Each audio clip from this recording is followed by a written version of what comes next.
Ladies and gentlemen, welcome back to Dead Weapons Ep13. We're going to be doing a gun that isn't quite in the game yet, but is possibly going to be added with the next update to Red Dead Online, and hopefully story mode. The gun I am talking about is the Model 1874 Sharps rifle, better known as the Buffalo rifle in Red Dead's universe.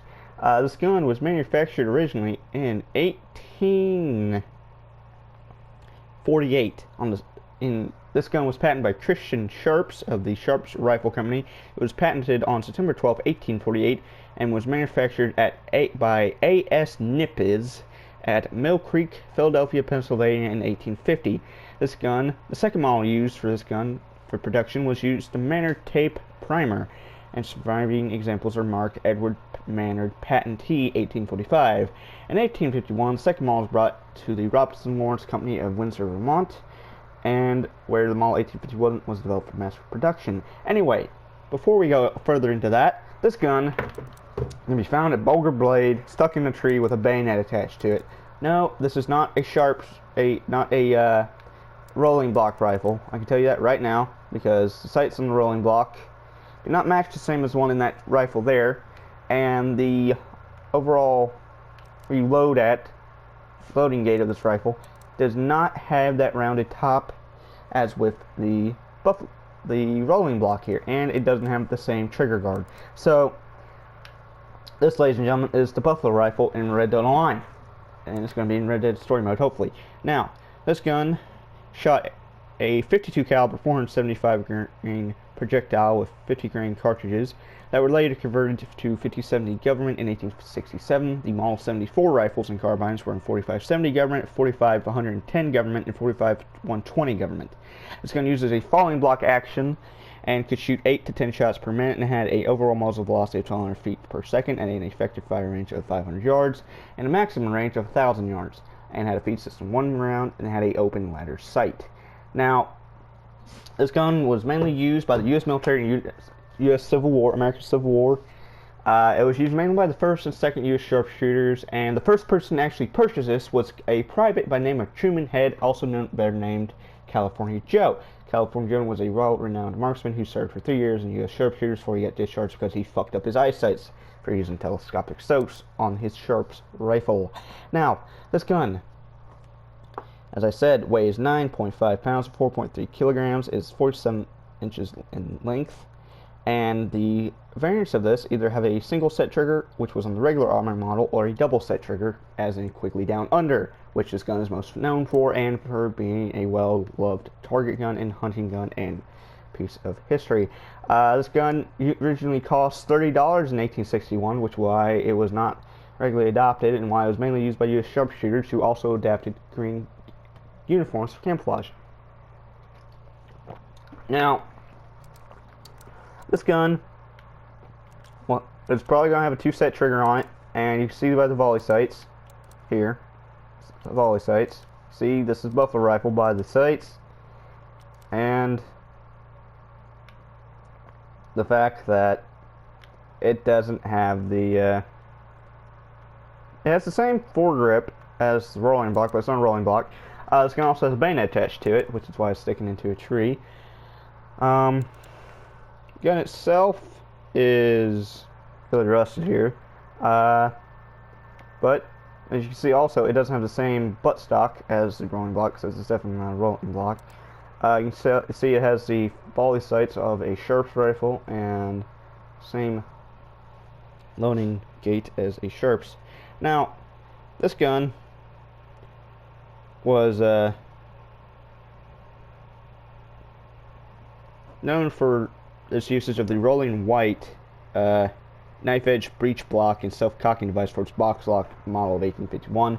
This is the first contract model of the Sharps rifle, in which 10,000 of these were produced, along with mainly carbines, and the carbines of these were 650 produced by R and L in Windsor.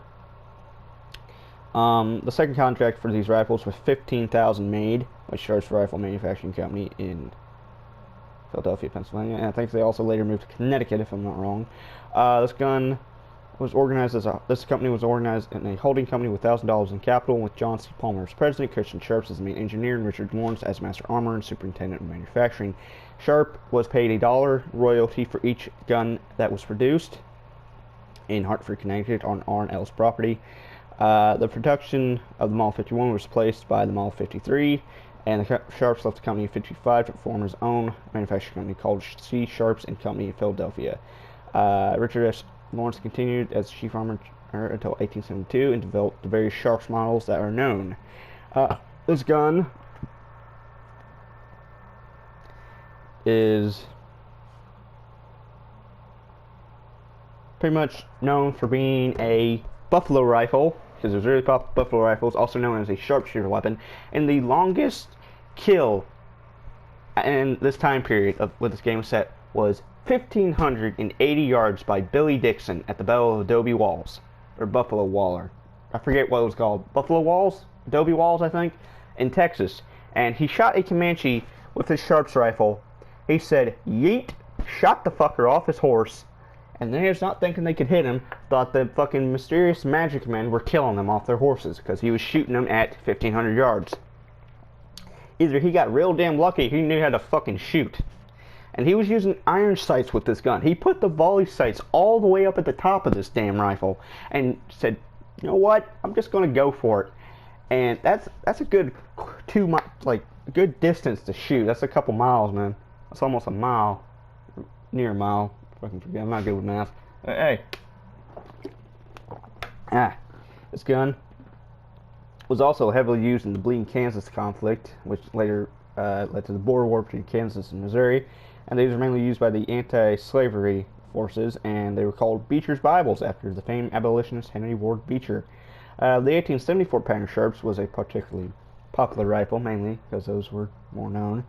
And a variety of large number of 40 to 50 caliber cartridges and a variety of loadings and barrel lengths. Hugo Borchardt, who's also known for the semi-automatic pistol I did, and I did a video on him yesterday, helped design the last Sharps rifle that was designed by Sharps Rifle Company before it closed in 1881. It was the Sharps Borchardt Model 1878, which doesn't even look like a normal Sharps. It looks fucking steampunky as fuck.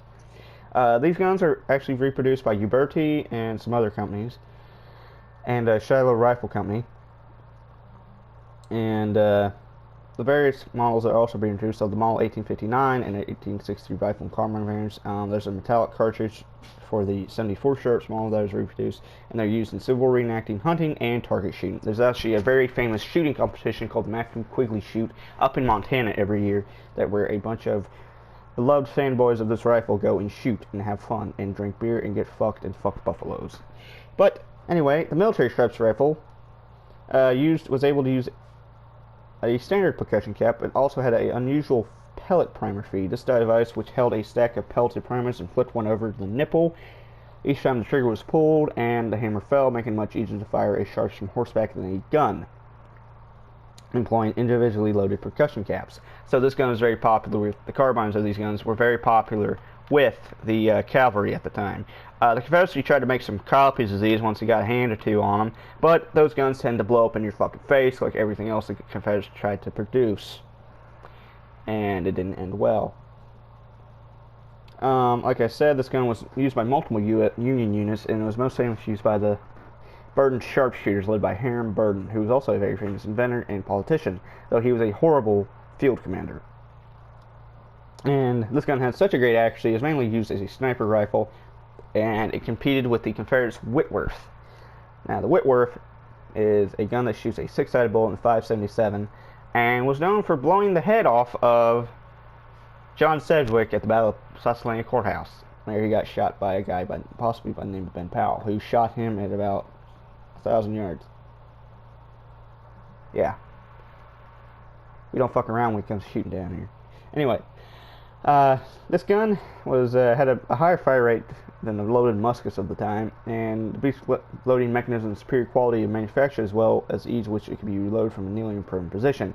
Now, this gun was really expensive to produce, and only 1,100 of the 59 models were produced, and most were unissued or given to sharpshooters, but the Pennsylvania Reserve, 13 Pennsylvania, who still carry the old-fashioned designation of a rifle regiment, carried them out until being mustered out in 1864. Now, the whole thing why the military didn't want to give this to sharpshooters, because like, oh, hey, you're sharpshooters, yeah, but you're in the army, you gotta listen to what we do, and we don't want you to waste ammo and time and all this shit and worry about like ammo getting to the front and shit.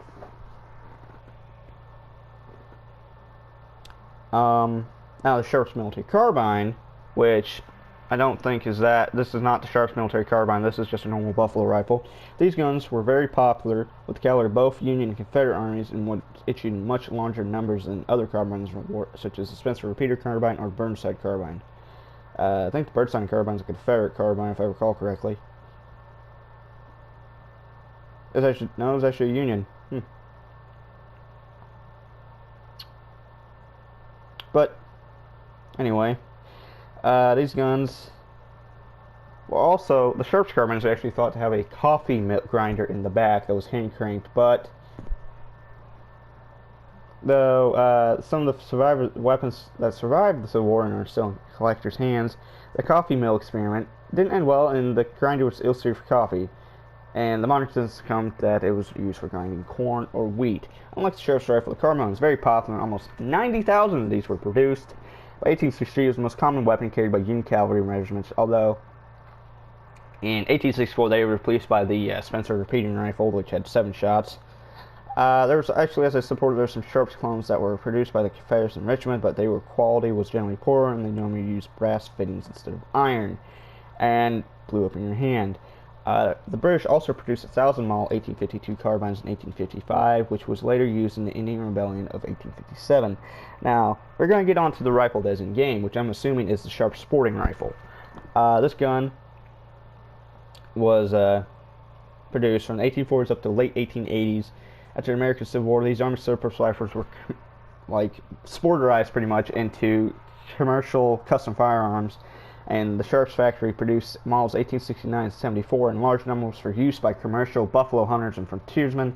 And these large bore rifles were manufactured with the most powerful black powder cartridges ever fucking made. Like, they could drop an elephant with this rifle. They were that popular to kill out with. Why do you think we shot all the damn buffalo? Because we were using rifles like the rolling block and such.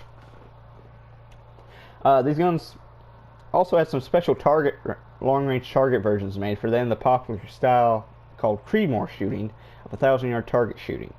Many of these the more modern black powder cartridges, they tend to silhouette shooters using original and replica Sharps rifles to target metallic silhouettes, cutting in the shapes of animals at ranges up to 500 meters. I don't know how far 500 meters. 5,000 yards. I don't know. I'm not good with math. I don't do the metric shit. I do imperial.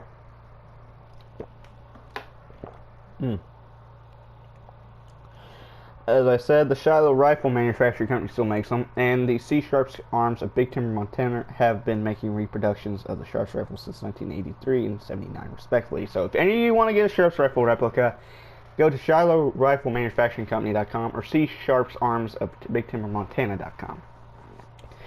This gun is very popular in cultural references, mainly used by Tom Selleck's character Matthew Quigley in Quigley Down Under. He uses a Sharps rifle in the 4510 caliber, and the theory of craft industry went so far to say of this gun, which they did practically. The rifle pretty much co-starred in the movie. It's so well known in that movie.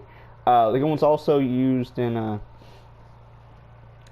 the gun became so famous because of that movie. It was compared to Clint Eastwood's effect on the Smith & Wesson Model 29.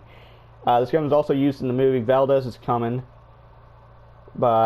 which starred Burt Lancaster. He uses the rifle with deadly results at almost 1,000 yards. Also in the Western Billy Two Hats, David Hudson's character Copland wins gravely Peck's character Archie at a far distance. We'll get another company, David Pedrosi, also makes custom Buffalo rifles for make. As I said before, this match of the Matthew Quigley Buffalo rifle match is in Force, Montana, and originally the 40-inch target was placed at 1,000 yards for each shooter, reminiscent of a scene from the movie which Quigley snipes a man at 1,000 yards. This match is billed as the biggest event in eastern Montana since the Custer Massacre, and that's saying much since it's Montana. This competition has developed into a 2-day competition with 8 shots for a score on 6 steel silhouettes ranges from 350 to 805 yards. This gun was also in Lethal Enforce's 2 Gunfighters, where a player can use a 52 caliber Sharps rifle, which holds 5 rounds. The Sharps rifle also was in a episode of Longmire, as in the pilot episode, and it was also used by LaBeouf in True Grit, the remake by the Coen brothers, or whoever the fuck remade it. It's a good damn movie. This gun was also used in Django Unchained. However, it wasn't really accurate, because he's using the 1874 model, not the 1851 model, 1848 models. This is during Civil War, antebellum period. This gun was also used in the video game Gun, a game that I have not heard people talk about in years, and that game needs to be fucking remastered. They need to remaster fucking Gun, damn it. Tom Selleck, Chris Christopherson, other famous people. He's the guy that played Hellboy. What's his name? Ron Perlman. Yeah, he's in that game. Sharps rifle is one of the sniper rifles you can unlock as first one. Anyway, in terms of historically accuracy, this gun, there was a lot of them made. Would it be accurate time period? Yes, mainly as a hunting weapon and a target shooting match weapon, because they were still doing target shoots in this time period, so this gun would still be popular to be used. Would be common, sorta, not in the full slice. It'd be common because of all the old buffalo hunters and stuff. You can't really hunt buffalo in this time period anymore because they made it illegal, because they were all pretty much wiped out, and you go to jail for 20 years pretty much for shooting buffalo. But anyway, in terms of comparison to the rolling block, actually, hold on, there's no scope mount on this rifle yet, so either this is just a early model of it. Yes, this is a Sharps rifle, folks. You can tell. I don't know if you can tell that well. But yeah, this is the Sharps rifle. This gun, if added, probably would be like an iron sight rolling block, but I mean, you can glitch scope off the rolling block, as I have here. It'd probably be the same as the rolling block in terms of damage, but would have a lock-on range and would be quite effective in a person who actually knows how to shoot. Personally, I probably would use this weapon a ton, and would I switch out for my bolt action? Maybe, depending on how it handles. If they're going to price this gun in the game, they're probably going to charge over fuck ton of it. Originally, cross price of this gun in 1861 was $30 to buy, and only Rockstar for inflation, this gun's probably going to cost about $650 or $1,000. Anyway, hope y'all enjoyed this episode of Red Dead Weapons. I hope y'all stay tuned for more. I was also going to do the Mauser today.